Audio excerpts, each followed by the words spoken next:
Salut tout le monde, donc dans cette vidéo là je vais vous montrer la nouvelle installation que j'ai faite pour la Myrmecia nigriceps. Donc là vous pouvez voir le début du nid, je l'ai juste coulé dans un pot de glace.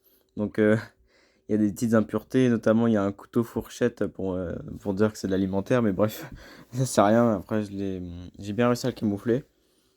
Donc en fait voici à quoi il ressemble le bloc, comme vous pouvez voir depuis tout à l'heure.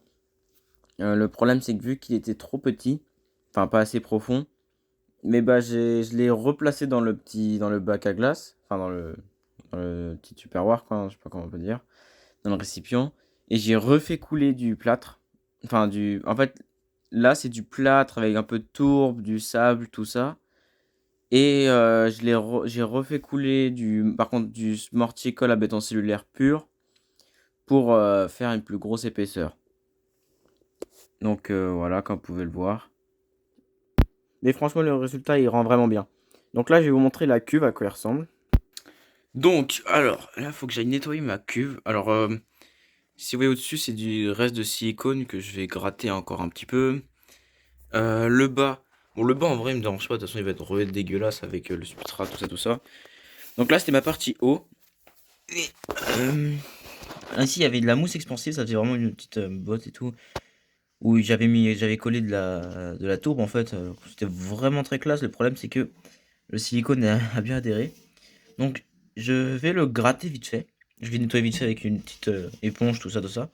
Gratter avec une lame, bon voilà. Mais surtout, là encore, il y a de la mousse expansive ici. Et donc, bon, je pense que vous voyez, la vitre est relativement transparente, mais elle est dégueulasse, avec des traces de calcaire énormes. Donc, pour cela, je vais me munir du gassure vinaigre blanc qui enlève tout naturellement. Mélange un peu avec du bicarbonate pour vraiment bien tout désincruster. Et ce que je vais faire, c'est qu'en fait, et un peu d'eau, c'est légèrement un peu d'eau. Ce que je vais faire, c'est que je vais prendre des morceaux de sopalin et je vais venir les poser sur les parois pour que bien que ça s'imprègne en fait. Et je vais les laisser, je pense, ouais, je pense que je vais les laisser jusqu'à ce soir. Donc, ouais, l'histoire, une bonne après-midi, vous voyez, histoire bien que ça se désincruste tout. Voici mon petit nid du coup que je me suis fait en creusant avec le tournevis. Je sais pas si je vous l'ai dit, mais du coup, il est bicolore. Alors là, le bas, j'ai fait ça parce qu'en fait, quand c'est lisse, comme par exemple le dessus, là, bon, vous allez pas voir, mais on s'en fout, bah, l'eau rentre moins bien. Alors que quand c'est creusé, l'eau rentre mieux. Et vu que ça sera plaqué contre une vitre, et que j'ai le risque d'humidifier surtout par le bas, en fait, et bah, en fait, je me suis dit, faire des petits traits, ça risque de. Enfin, d'aider la capillarité du nid, pour bien que ça absorbe l'eau, quoi. Alors ça ne se voit pas comme ça, mais en fait, les salles sont assez profondes, en fait. Euh... Non, ok, c'est parce que je vais sur ma caméra. Donc ça fait, par exemple, ici, nous avons Attendez, si je le mets comme ça. Du 2,5. Là, nous avons, ouais, aussi du 2,5, un peu plus. Voilà, c'est la fin de cette aire de chasse, qui était très très bien. Quand je dis elle était temporaire. Je vais en piquer un peu de sable, en fait, pour le mettre dans les galeries. Donc voilà, voilà. Voilà, alors pour vous expliquer, j'ai mélangé le sable tourbe de l'aire de chasse avec un peu de terre de jardin, parce que la terre de mon jardin est argileuse. Enfin, enfin, je sais pas, ouais, je pense qu'elle est argileuse, on peut dire ça. C'est-à-dire que quand elle est humide, elle est très facilement modelable. C'est comme de la pâte à modeler. Genre là, c'est vraiment du sable modelé. Et quand elle est dure, la terre de mon jardin est enfin, sèche, elle est extrêmement dure. Donc c'est très pratique pour les fourmis de faire leur galerie dedans. Ce que j'ai peur, c'est que vu que les galeries sont profondes, qu'elles se fassent des galeries dans le sable et qu'on la retrouve plus. Enfin bref, on passe à la suite.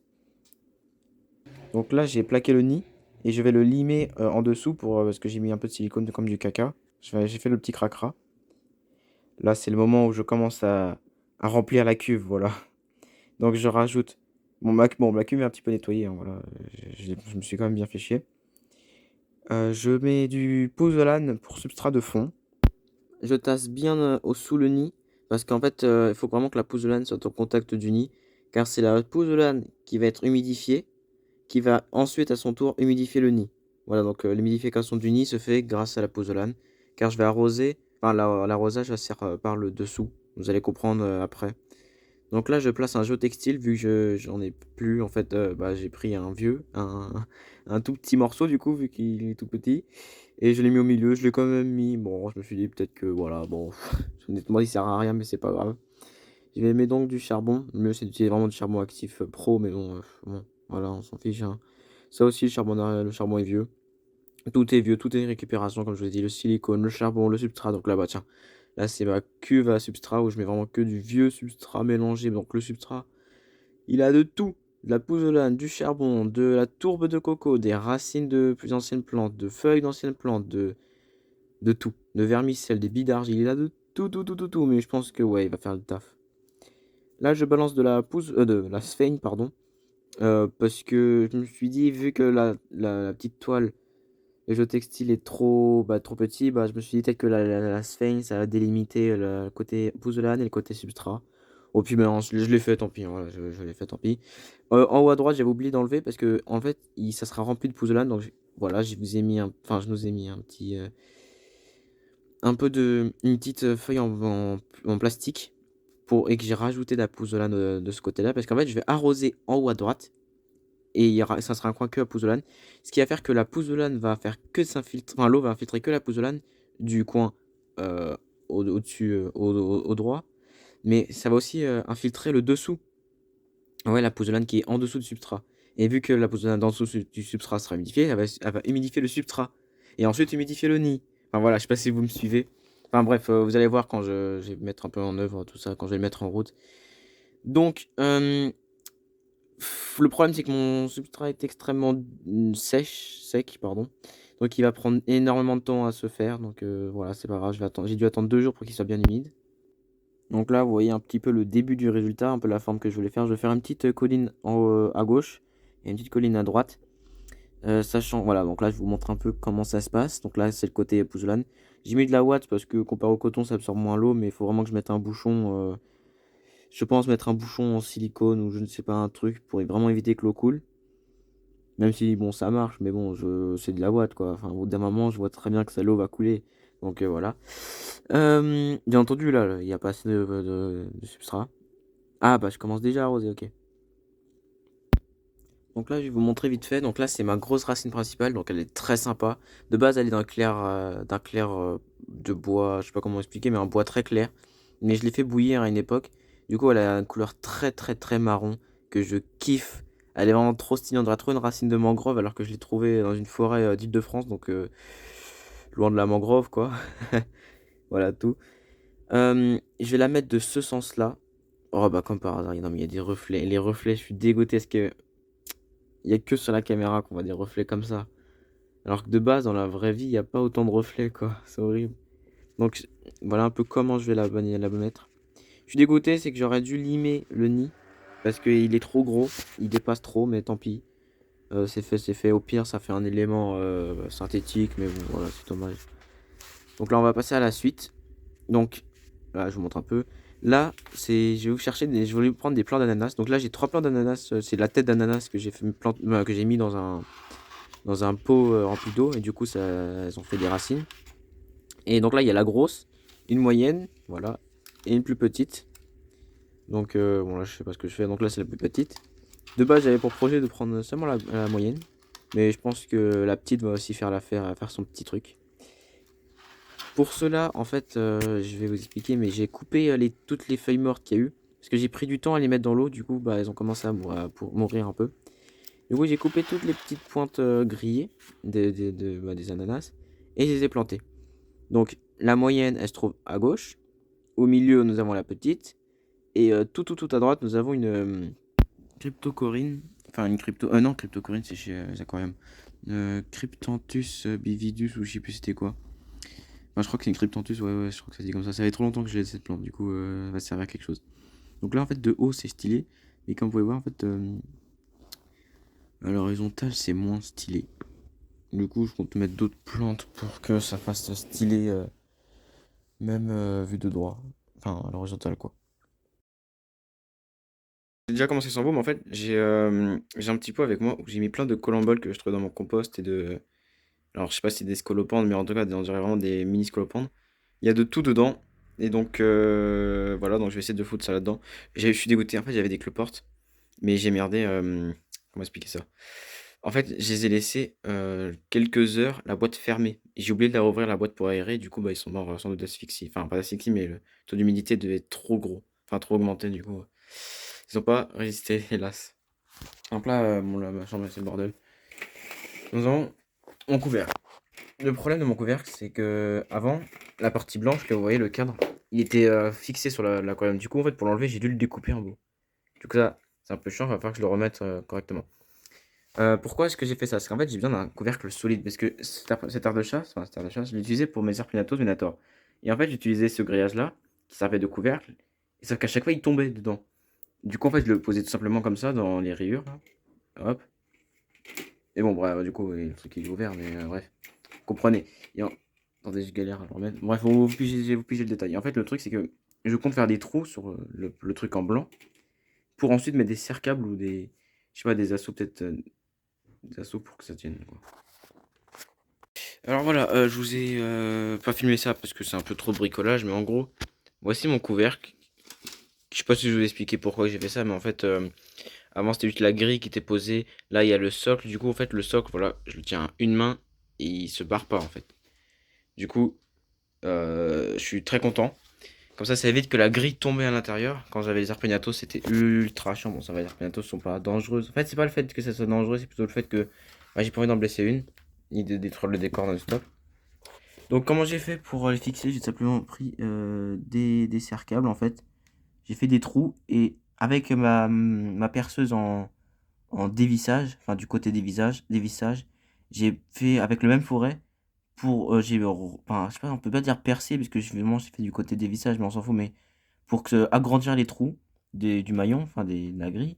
Comme ça, j'ai pu mettre mes air câbles. Donc derrière, comme je vous ai montré, ça ressemble à ça. Bon, c'est derrière, on s'en fout. Et donc, on le fout comme ça. Voilà. On appuie sur les quatre bords. Oh bah c'est bon, il est déjà parfait. Donc là, il est vraiment clean. Il n'y a pas de jeu, mais vraiment aucun jeu. Même quand on appuie, hein. Enfin de l'autre côté, quand on appuie de l'autre côté, bah il n'y a pas de jeu.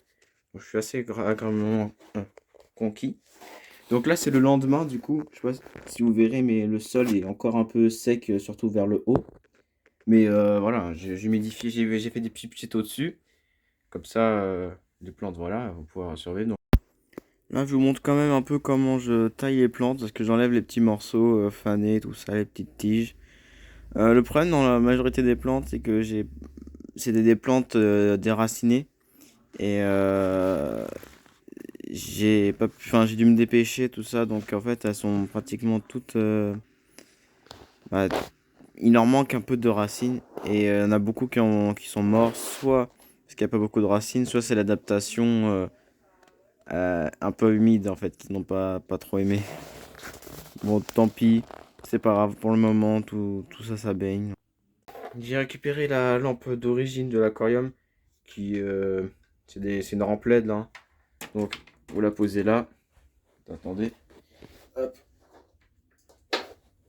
Voilà ce que ça fait. Je voudrais bien la poser comme ça, devant et inclinée comme ça, parce que c'est un meilleur rendu, plus naturel quoi.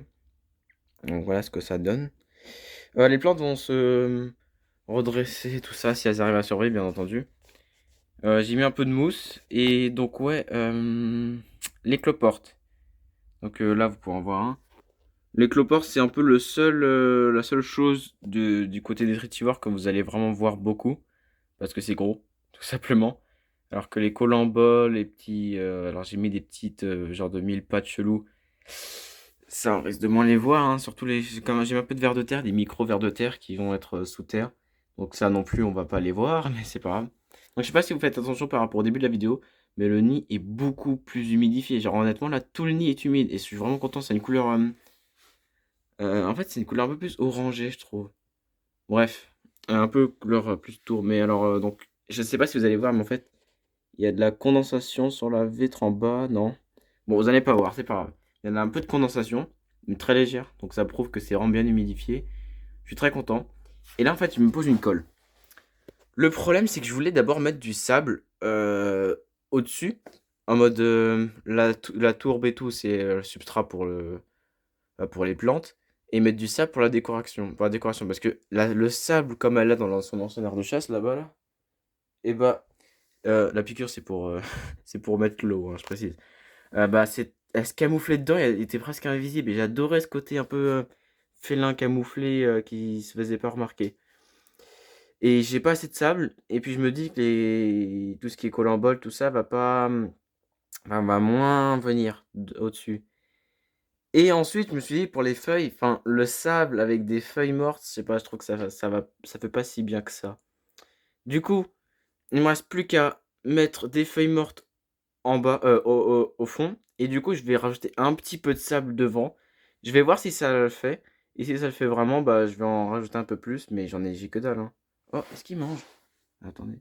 Je sais pas ce qu'il fait avec. Je sais pas s'il il joue avec. Enfin, il grimpe dessus. Oui. Ah, je crois qu'il mange. Oh, c'est trop fort! Oh, les mandibules! Oh, c'est trop fort! Enfin, bref. Donc, petit tour des plantes. Comme vous pouvez voir, là, il y a le petit plant d'ananas au milieu. À droite, nous avons de la menthe. C'est très bien la menthe, je trouve que ça donnait une bonne odeur. Le problème, c'est qu'elle est un peu morte vite. Oupsie. Là, voilà, c'est encore de l'ananas, le plus grand plant. Comme vous pouvez voir, il y a des fleurs, enfin, pas des fleurs de violette, mais en gros des plantes qui fait des petites fleurs violettes. Entre des plantes un petit peu cachées, j'ai mis un peu de mousse. J'espère qu'elle va en tenir parce que le terrain est humide pour les violettes, mais pas assez pour les mousses. Mais bon, on verra ça. On verra ça plus tard. Après, vous verrez dans le grand plan à quoi ça ressemble dans l'ensemble. Voilà, c'est un peu de feuilles. Donc là, c'est de bambou et d'autres arbres, je sais plus c'est lequel. Je vais les foutre là-dedans et je vais rajouter un peu de sable. Si je vois que... En fait, le truc, c'est que le sable risque de tout gâcher. Si c'est moche avec le sable, je ne pourrais pas l'enlever grain par grain. Donc c'est pas grave, on verra. Allez, c'est parti. Donc voilà la fin de la petite histoire. Donc euh, comment il se termine, quoi, le terrarium, après aux premières vues. Donc, avec la lumière, vous voyez bien le... Attends, hop, parce qu'il y a des trucs devant, hop. Vous voyez bien le petit fossé, tout ça, tout ça. Le nid est juste parfait. L'humidification se fait ultra bien. Et voilà. Le problème, c'est que j'aurais dû le tailler devant, du coup, ça sort. Bon, bah, dommage, hein. Les plantes, surtout celle-ci, je sais, quand je l'ai enlevé, j'ai vu que j'avais pété la racine, du coup, j'étais dégoûté. Enfin, la racine principale, du coup, je pense pas qu'elle va le tenir. Elle, moyen, moyen. La menthe est incroyable. Mettez de la menthe dans votre terrarium. Ça donne une bonne odeur. Puis c'est pas si moche que ça, la menthe, hein. Honnêtement, je trouve ça plutôt beau. Donc le sable, ça va, ça donne un rendu pas trop mal. En fait, ça fait...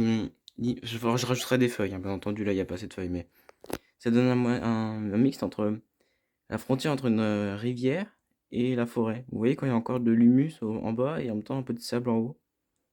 Ça fait ça.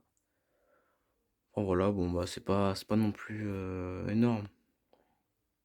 Enfin bon, allez, c'est parti. Moi j'ai mettre les fourmis, mais bon, vous allez voir dans la prochaine vidéo. Donc c'est parti pour moi et vous, ciao.